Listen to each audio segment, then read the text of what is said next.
আসসালামু আলাইকুম, কেমন আছেন সবাই? তো আপনার জন্ম ধরেন যে 1990 সালে।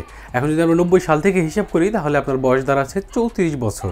তো আমরা আমাদের মোবাইলের বয়স কীভাবে বার করব? যেমন আমাদের বয়স আমরা বের করলাম, আমাদের জন্ম কোন সালে সেই হিসেবে। তো মোবাইলের জন্ম কোন সালে সেটা আমরা কীভাবে বের করব? এটা বের করার জন্য যেমন আপনার গুগল কোন ব্রাউজারে যাবেন অথবা যে কোনো ব্রাউজারে গিয়ে লিখবেন হচ্ছে আইএমআই চেকার। ঠিক আছে, আইএমআই চেকার লেখার পরে এখানে দেখতে পারবেন আইএমআই দেওয়ার জন্য একটা অপশন, একটা বক্স আছে। এই বক্সের মধ্যে আইএমআই নাম্বারটা দিতে হবে। এখন আইএমআই নাম্বারটা কি? আইএমআই নাম্বার হলো আপনার মোবাইলের একটা পরিচয়। সেই পরিচয়ের মাধ্যমে আমরা মোবাইলের জন্মসালটা বের করব, যে মোবাইল কত সালে এটা রিলিজ হয়েছে। তো আপনি আপনার ডায়াল প্যাডে যাবেন, মোবাইলে ডায়াল প্যাডে যাওয়ার পরে *#06# এটা লেখার পরে আপনার মোবাইলের আইএমআই দুইটা আইএমআই নাম্বার থাকবে, সকল প্রকার ইনফরমেশন ওখানে চলে আসবে। তো আইএমআই নাম্বার যে কোনো একটা আইএমআই নাম্বার হইলেই হবে। আমি প্রথম আইএমআই নাম্বারটা নিয়ে নিলাম, ওখান থেকে কপি করে নিয়ে নেবেন।